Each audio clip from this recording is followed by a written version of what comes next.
Hello guys! Hi! Welcome to my vlog! So, ang pag-uusapan namin ngayon is serious.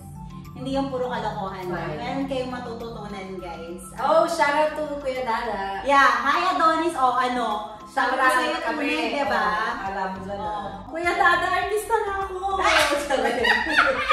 Shout out kay Dada, kay Neneng, Luisa! Hi, Beshi! At sa lahat ng mga friendship natin dyan sa Papua New Guinea, hello! Mag-subscribe kayo, okay? Okay, so ang pag-uusapan namin ngayon is about international student pathway. Yes. Going here sa Canada. Okay? At ang guest ko for tonight's video is... Ta-da-da! Your Beshi! My baby Besh shark! Besh Shout out kay Besh Mix! Hello! Hello! My baby shark, Jen Jen. Kapi po tayo. Yeah. So, ito ay coffee session chorbaler. Ano lang siya? Pero yung kape naman tubig, inom ng ulan.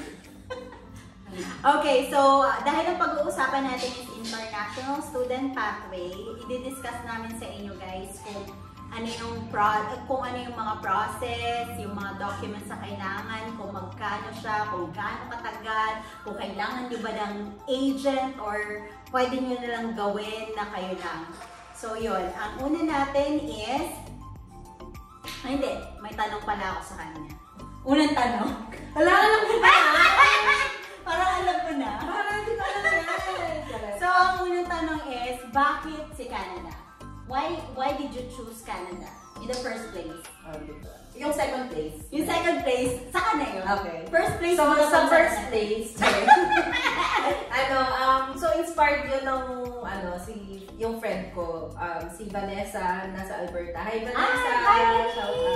So, so before pa, napag-usapan na talaga namin, pero hindi siya seryoso. So, kasi I think that's around 2017, nung pagdating na dito sa Canada. Kasi na-start sa Vancouver. So, napag-uusapan na namin. 2017 siya nandito sa Yes, Canada. 2017. So, just, hindi, medyo recent pa.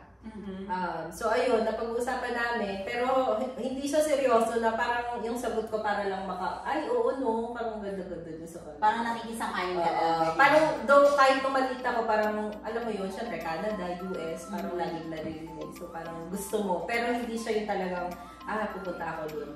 Kailan naging solid yung plano mo? So, year, kailan na? Kunyari, hindi pa natin napag-usapan. So, year, I think 2020, no? 2019, nag-start si Ate Sandra. Di ba napag-uusapan natin siya? Oh, yeah. Pero hindi kami, yung talaga napag-usapan namin siya ng seryoso is after 2019, nung nakarating dito siya. Via student visa. Yes, yung kawork namin. Sandra. Hi, Sandra! Arte-arte lang ang pag-pronounce ko. Siya yung unang galing Papua New Guinea na nakapunta dito sa Canada. Tapos parang doon nag-start na parang naging seryoso kami sa plano. Yes. Yun. Yung parang, uy, pwede pa na talaga. Yeah. So year 2020, wala kaming ginawa kundi manood ng YouTube. Yes. Kasi naghahanap kami ng lugar kung saan kami pwede. Yeah. At saka ang daming sinalihang mga Facebook group, mga diba? Facebook, group, tapos YouTube, ganyan. Basta yun, hanggang sa napunta kami dito sa Victoria. Natatandaan ko pinaka-una kong napanood. Sa PEI? Si Joy. Joy Fajardo. Sa PEI. PEI, di ba? Yun ang initial nila na plan eh. Saan yung PEI? Prince Edward. Yes, sa Prince Edward, sa Atlantic Island. Atlantic province siya. And then, si MC. Si MC. Yeah, si MC, yeah. Okay, so yun na. Naging solid yung plan ng 2020.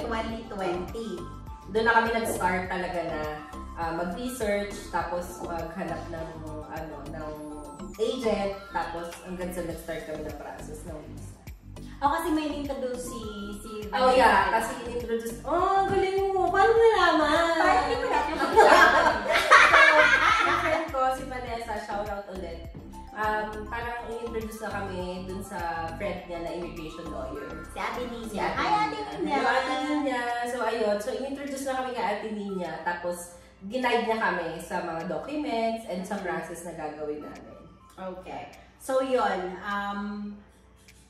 ano yung first step na ginawa to start with, na ginawa mo to start with your international student application? So yung start is naghanap kami ng DLI school. So what is DLI? Oh yeah. So yung DLI is Designated Learning Institute. Yes. So correct me if I'm wrong, pero yung DLI, institution. yeah, so DLI, kapag kasi DLI yung school mo, after mo mag-aral, pwede ka mag-apply ng postgraduate work permit. Yeah. So yun yung mga difference niya. Ito yung mga government-funded schools. Government funded. Yes. So, hindi porket nakakita ka ng school dito sa Canada, a-apply ka na, kailangan i-check mo rin kung meron siyang, kung DLI yung school na yun. Yes. Kasi kung hindi, after mong mag-graduate, uwi ka na. Uwi ka ng Pinas, hindi ka na pwede makapa-apply ng postgrad work permit. Yeah. Si UVic ba yung first choice? Oh, ate, actually nung naghahanap kami ng school, ang initial talaga namin na plano is sa Alberta. Yeah. Kasi ako, nandun yung kaibigan ko, tapos si Ate Roda, nandun yung kapatid niya. Oo. So kami talaga magkakaibigan, ng initial namin is sa Bow Valley. Bow Valley. Oo. So actually nakasecure na kami ng LOA doon. Yeah, true. Yes. So parang nagbayad kami doon ng 1.5 Canadian dollars. Tapos nag-back out kami nung nakita namin si UV. Yeah. Yes. Bakit pinili si UVic? Kasi mura. Alam naman tayo mga Pinoy. Correct na tayo sa mga kapatid tayo, guys. Okay. Talaga. Hindi, at saka bukod kasi doon, maganda kasi yung, parang, di ba parang maisip mo na, ang mura niya, pero university siya. Yes! At hindi pa kami nakakarating, nanonood kami ng mga vlog, ganyan, nakikita namin siya. Saka inspired by MC tayo, di ba? Yes! Siya yung, sa kanya namin unang nalaman yung UV. Kasi before, kung hindi namin nakita yung mga post niya, baka nasa Bugali pa naman. Yeah. No? Tapos, yung after na mapanood namin kay MC. Actually, ikaw yung nag-start. Yeah. Si Mami. Kasi kakanood ko kay MC, kaka-follow ko kay MC. Dahil wala na kaming ginawa pati sa office. Pati sa office, yun na lagi namin pinag-uusapan. Oo, patuloy na lang Canada. May call, leave. Tapos after ni MC, si Hayes. Oh, si Hayes yes. kasi talaga, kasi parang siya yung sa batch, parang siya yung una kong nakita na nagpunta dito sa na naging active sa FB. Yes. Na nagpo-propose ng mga tungkol sa UV. Tungkol sa Encourage siya, ganyan. At napaka-responsive yes, sa and mga yes. Yes, napakabait. Natandaan ko, talaga kasi kami ni Ate Roda, yung sa naming friend, talagang doon kami kay Bow Valley kasi meron na kaming LOA. So, hanggang sa in-introduce ni Mami yung UVic sa amin. Parang sinabi niya nga na ganito. Kami sunod-sunod naman sa kanya sa Bow Valley. Sunod-sunod. Para kami mga lang parang hanggang kung nasa yung leader, yeah. Kami. So, yun. Yeah. So, nung na-introduce niya yung una, parang syempre hesitant ka pa kasi parang bago eh. So, hanggang sa nag-research kami, hanggang sa dumami. Kasi before, parang ilan lang yung kilala nakikita natin sa FB, na nagpo-post. So, parang daming gray area ng mga parang hindi namin alam. At saka meron pa nga sinasabi na mahirap ma-approve. Yes, kasi nasa island. Hindi, tsaka mahirap ma-approve yung visa kasi nga, ano nga ba yun? Because continuing study. Continuing study siya. Yeah. Continuing study kasi kami, so yung program namin is non-credit. Non-credit siya. So, basta may diploma ka pero non-credit siya, so hindi mo siya pwedeng gamitin. Hindi mo siya pwedeng. Bakit credit? Oo, non-credit. Pero pwede mo siyang pwede mo siyang ituloy. Oo, degree. Yun. So yun, hanggang sa dumating na-introduce kami kay UVic. Tapos, nag-withdraw kami kay Bow Valley. Tapos, nag-process kami ng LOA kay UVic. Kasi mabilis lang parang yung time natin. Oo, magtatagal na yung 10 working days. Kasi si Bow Valley, naalala ko parang 1-2 months. Matagal siya. Yeah. So, after na makapili ng DLI, ano yung kailangan i-secure sa DLI? Yeah, so pag nakahanap ka na ng DLI, so magsasubmit ka ng document sa school. Depende sa school, pero sa UVic, ang document na hiningi sa amin is yung college documents, yung TOR and diploma. And then, naghingi din siya ng language certificate. Pero kung wala yun, pwede ka magpasa ng English certificate. So, yung English certificate as medium of instruction, pwede mo yung i-request yun sa school mo, sa college. Yes. Nire-request mo siya, parang certification lang siya na kaya mo mag-converse. Yes, na yung medium of instruction yun ng college is English. Yes. Parang as proof lang na marunong ka mag-English. Yes. Yes. O, kung wala no, kung hindi ka makahingi sa school, kung wala na yung school mo, kailangan mo mag-language test. And then, after mo mag-submit ng documents. So, nag-submit ako ng documents and then, so, naka-ready yung credit card kasi hingin yun upon application. This is for UVic lang ha, UVic application Apo, process. UVic yung pinag-uusapan namin kasi So, nasa UVic sila ngayon, yes. naka-enroll. So, pag nakasubmit mo yung application mo, so, i-ready mo yung kasi parang may option doon na ilagay mo na yung credit card details mo para kapag yung papel mo na yung pinrocess nila, direction na sila na charge doon sa credit card. Yeah. So, pwedeng ganon or pwedeng ibibigyan ka nila ng link at doon mo i-enter yung credit card details. Hindi naman sila dito basta pag nag-submit ka ng credit card details, kung kailan lang kung kailan nila ma-process yung saka ka lang i-charge. Hindi po sila hindi sila scam. Wala silang extra charges. Kung ano lang talaga yung sinabi nila i-charge, yun lang yun. Kaya huwag kayong matakot na maglagay ng credit card details. Yes. So, initial fee is 300 for application. And then, meron silang 2,000 na fee. Kapag yun kapag yung papel mo na yung chine-check nila. So, yung 2,000 na yun is parang, para ma-secure mo yung seat mo para mabigyan ka ng letter of acceptance. So, dati before kasi parang 600 lang yun So, ngayon nagtaas sila ng 2,000. Pero yung 2,000 naman yun is mababawas naman sa tuition fee. Yeah. So, okay lang po siya. Okay lang din. And yung tuition fee naman is proof of fund mo naman yun. Yeah. Magkano ang tuition fee ni UVic pala? In a year, 5,000. Pero that's tuition fee alone. Kasi may mga parang miscellaneous, may additional. Kasi parang kung mag-visit ka sa website nila, yung DPA, yung program namin, parang 16,000 siya for the whole 2 years na yun. 2-year program. Unlike kasi sa ibang school, like Go Valley, parang 32,000, 2 taon. So, tingnan mo, di ba? Ang laki ng difference. Laki ng difference. Talaga mo, look. Go for the UVic! Yes. Yeah. Okay, and then after mabigyan ka ng letter of, bibigyan ka ng letter of acceptance, right? So, first step is letter of acceptance. After ng letter of acceptance mo, dun ka na mag-start ng process ng mga documents mo. Okay. What are Such these? as, What are these documents? Meron po siyang kodigo para tayo sure. Yes, para sure kasi mamaya magbigay kami ng hindi naman pala dapat. Yeah. Mga basher dyan. Kaya Dada. Una na si Dada, basher! Kaya Dada, huwag mo ko ibabash ha. Ito may kodigo ko, gusto. So, yung letter of acceptance, tapos yung proof mo na ng tuition fee. So, yung receipt mo ng tuition fee. Kailangan mo yon para sa application. And then, pwede kang kumuha ng GIC or yung Guaranteed Investment Certificate na worth 10,000 per student, pag student ka. Yung bibilin mo yung, hindi na bibilin, pero parang ganun din. Parang mag-invest ka ng 10,000 CAD. Parang yung GIC na yun para sa SDS. Or pwede din naman regular. Pwede din regular. So parang pag, kunyari, si GIC, mag-i-invest ako ng 10,000 CAD. Yung 10,000 na yun, pagdating ko dito sa Canada, bibigyan nila ako ng initial na 1 or 2,000. And then monthly, may portion ka makukuha. So technically, parang inano mo lang yun, tinabi mo lang sa bangko, pero makukuha mo siya. Kumbaga parang siya, yung pang cost of living mo dito sa Canada pag nandito ka na. Para assurance lang kay Canada na kaya mong mabuhay dito sa Canada na hindi ka magtatrabaho. Yes. So, yun. So, GIC, and then upfront medical exam. Upfront. Paki-explain ko ano yung upfront. Parang i-explain ko na.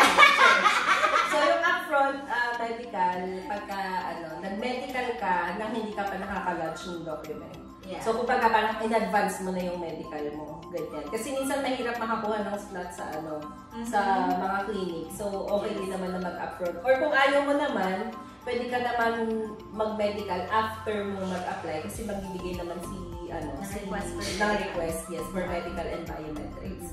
And then, after nun, yung police certificate mo, yung NBI mo from the Philippines, or kung OFW ka or nagstay ka sa ibang bansa ng more than 6 months, kailangan mo kumuha ng police clearance. Kailangan mo yung police clearance for the last 10 years ng buhay mo. So kung sa last 10 years mo is nagpunta sa iba-ibang bansa ng more than 6 months, kailangan mo kumuha ng kailangan mo 6 years ng police certificate. Na updated pagka within 3 months dapat pag nag-apply ka. Oo. Okay. Tapos ayun, yung post-secondary, yung high school and college diploma. Hindi na kasama yung secondary or post-secondary school transcript and diploma. Transcript and diploma. Yes. So, dalawa siya. Yes. And then yung language test, pwede kang Optional. It's optional. Kung hindi siya hinanap sa school, pwede yung English certificate. And then pag nag-apply ka ng visa, hindi naman siya required kung mag-regular application ka. Tapos yung passport mo, kailangan pala yung passport, i-scan mo siya for the last 10 years din yata. Lahat ng passport mo, lahat ng stamp ng passport mo, lahat ng passport mo na meron ka. Kailangan ng scan copy nun. Lahat ng travel mo kasi, i-declare mo yun siya. Sa documents mo ng student visa, i-declare mo lahat ng mga labas-pasok mo, lahat ng stamp mo sa passport. And then, 2x2 scan photo. Meron naman sa ating mga studio na alam na nila kapag galing sa ng Canada. Yes. So, kailangan yung white background and may specific sila na kailangan. And yung study plan, yung SOP kung tinatawag ng mga student. Kailangan yun yung SOP, parang letter mo yun sa VO, sa visa officer. Doon i-explain mo sa kanila lahat, pati yung reason mo pag Canada. Tapos parang lahat ng mga document na pinresent mo, pwede mo, alam mo yun, isusupport mo siya ng letter. Para strong yung application. Tapos ano pa yung mga other supporting documents? Kailangan ng marriage certificate. Marriage certificate, pag kasal ka. Pagka hindi ka kasal, meron silang tinatawag na common law. Kung magsasama kayong partner mo, mga ka-live-in, pwede rin yung same-sex. Sa term po natin sa Pilipinas, ang common law is live-in partner. So, pwede yan kahit na kapareho mo ng kasalian. Tanggap nila yung same-sex dito. Kailangan mo lang patunayan na nag-live-in talaga kayo. So, dapat ng 1 year. At ng 1 year, meron kayong proof na nakatira kayo sa same address. Pwede yung mga billings, yung mga credit bills, ganyan. Or sa water bills, pwede. Yung anak, kung may anak kayo, mas strong yung support mo. At saka, kailangan mo rin yung mga pictures na pakita with your families, both sides. Para lang mapatunayan na common law partner kayo. Yun. Tapos, marriage certificate na may asawa. Okay. Kasi kahit kami nga din, kasi bagong kasal lang kami nung tama, diba? So talagang pa kami ng mga photo namin, parang parang support lang para sa application. Kasi minsan parang red flag kapag kakakasal, diba? So, kailangan mong ng proof na talagang may relasyon kayo. Tapos may tinatawag kasi na home ties. Yung home ties. Mga home ties? Basta ang pag proof of fund, lahat ng liquid asset mo. Liquid meaning anytime pwede mo siyang gamitin.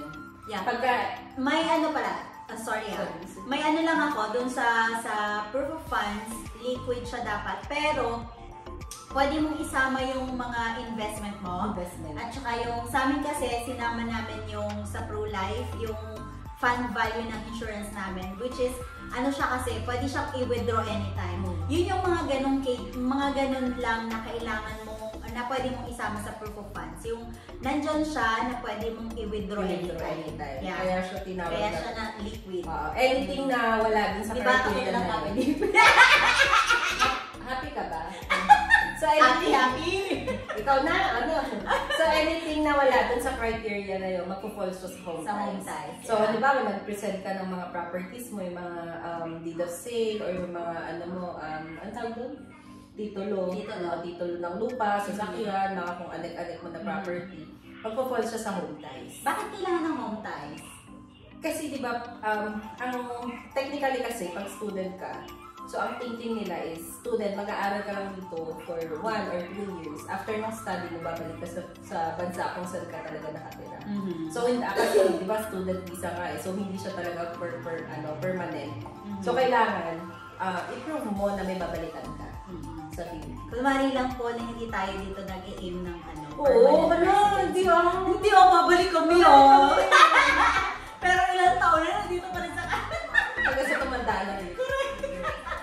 So ano lang yan siya, yun lang kasi yung requirement talaga ni visa officer na patunayan mo sa kanila na kaya mong mag-aral dito at meron babalikan ka sa Pilipinas or sa anumang bansa ka nang galing. Yun. Gusto lang nila yun, yung gano'n. Pero ini-encourage din naman nila yung yung mag-migrate ka dito. In fairness naman. Kasi may mga pathway din sa international. Maraming pathway. Kaya pag-uusapan natin mamaya. Yeah. Sa susunod po yun. Susunod yung mga pathway. Ito yung mga discussion lang natin ng paano makarating dito as international students. Yeah. Tapos yun nga, mabalik na tayo sa requirements. So after ng home ties, yung mga ano mo yan, yung mga pwede mo rin isama sa home ties yung family mo. Family, oo. Di ba sinama mo yung aso mo? Si Mama? Oo, yung aso ko. Kasi sila dito, maano sila sa mga pets. Sa mga pets, yes. Oo, talaga yung mga aso Pet dito. lovers sila Pala, talaga. mga bata talaga, may school pa yan. Correct. Daycare, di ba? Pinapasok sa Training, school. training pa sila. So, baby talaga nila yung mga pets. Tangi nung ties ko yung parents ko. Kaya Gary Boy din. Ay, hindi. Si Nino. Kasi nauna ako nag-apply. Oo nga. So, yun. Kasi sa amin din, oo. Siyempre, pag home ties, normally pag family yung i-present mo, immediate. So, pag immediate, diba, like husband or anak, ganyan. Secondary lang kasi yata yung parents. Yes. No? Yun. Tapos, and then, after mo yung sa home ties, magbibigay ka din ng mga supporting documents. Nandiyan na kanina yung mga titulo ng lupa, pag mga properties, mga investments mo sa Pilipinas. Pati yung SSS. Yes, tama. SSS, pag-ibig, PhilHealth. Meron pang gumagawa ng PhilHealth eh. Kasi ano yun kumbaga, parang kaya mo siya tinawag na home ties kasi parang papakita mo lang na naguhulog ka. Yeah. Na at least alam niyang ng VO na babalik ka kasi may may investment ka sa Philippines. Yes. Pati yung mga insurance natin sa Pilipinas, yan. Pwede nyo siyang isama as home ties. As much as possible, kung ano yung mga pwede nyong isama na. Kasi the more the merrier. Hindi, ibig sabihin, the more lang na may papakita ka sa kanila, parang maano lang si visa officer, mas mabilis lang silang ma-convince. Yes. Tsaka yung study plan mo nga, kailangan yun talaga yung make or break mo. Yes. Kailangan mo talaga kasing patunayan sa kanila na merong magandang idudulot sa'yo yung pag-aaral mo dito sa Canada. Yeah. So yun. So, nabanggit mo naman kanina na nag-hire kayo ng agent. Yes. Diba? Sa'yo, si Dam ba? Si Mami Dam, yes. Tatlo kayo, diba? Tatlo at si Paps. Yeah. Si Roda, siya, si Gary, nag-hire sila ng agent. Kasi yung time na yun, hindi pa kami sure sa lahat ng mga bagay. So, kailangan pa namin yung guidance ng may alam talaga.